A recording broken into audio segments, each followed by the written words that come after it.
আজকে যদি আমরা আর আপনারা হয়ে যাই, তাহলে এই নতুন বাংলাদেশ আর হবে না। বিভেদ হয়ে গেল। এই বিভাজনটা ভালো না। কারণ তোমরা বলার সময় বলেছো যে আমাদের এখানে স্বৈরাচারী সরকারের লোক বসে আছে, আমাকে এই করছে। তারা চলে যায় নাই।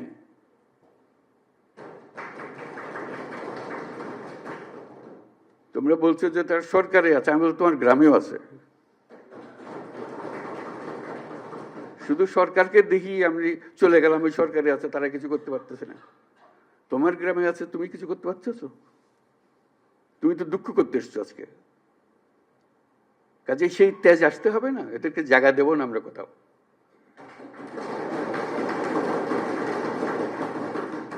আমাকে তার ভয়ে আমার গ্রামে পথ চলতে হবে, এই বাংলাদেশ করলাম আমরা? এই বাংলাদেশটা আমরা করি নাই। সে তার সমস্ত স্বভাব পরিবর্তন করে আমাদের সবার সঙ্গে মিশে যাবে, এটা হবে। কিন্তু তার স্বভাবে সে চলতে থাকবে আমার সামনে দিয়ে, আর আমি বলবো আমি নতুন বাংলাদেশ করে ফেলেছি। হলো না।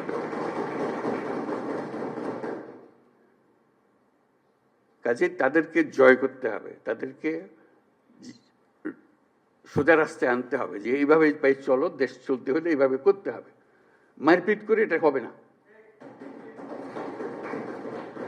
যদি বল তার সে আমারে পিটবে, আমি পিটবো, এটা এই পিটাপিটির শেষ কোনোদিন হবে না। তাদেরকে বোঝাতে হবে তোমাদের রাস্তা ভুল, যা করেছো মাপ চাও। তোমরা বিচারের কথা বলেছো অনেক সময়, বিচার তো হবে, বিচারের কাজ সরকারের দায়িত্ব বিচার করা। এবং তোমরা তাৎক্ষণিক বিচার চেয়েছো, এখানে অনেকে তাৎক্ষণিক এক্ষুনি বিচার চাই। বিচারের মুশকিল হলো যে তাৎক্ষণিক হয় না এই জিনিস, কারণ তাৎক্ষণিক হতে হলে অবিচার হয়ে যায়। বিচারের মূল জিনিসটা হলো এটা সুবিচার হতে হবে।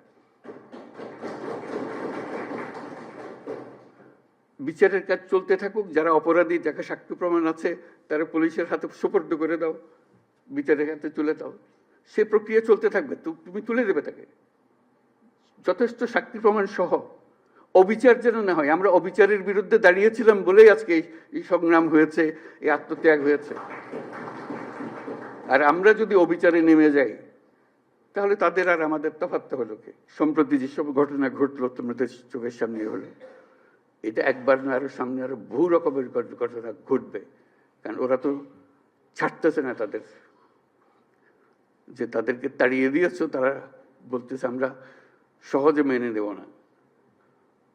তারা সহজে মেনে নেবেন, আমরা তাদের সহজ মানাতে হবে। আমাদেরকে এই জায়গার থেকে সরে গেলে হবে না।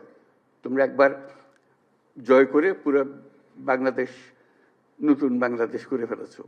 এই নতুন বাংলাদেশের ভেতরে যারা গন্ডগোলের সৃষ্টি করতে পারে তাদেরও নিশ্চিহ্ন করবো আমরা।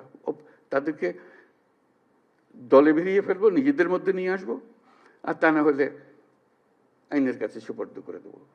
এটা ছাড়া আমাদের কোনো গতি নেই। তাহলে আমরা নতুন বাংলাদেশ তাড়াতাড়ি গড়ে তুলতে পারবো।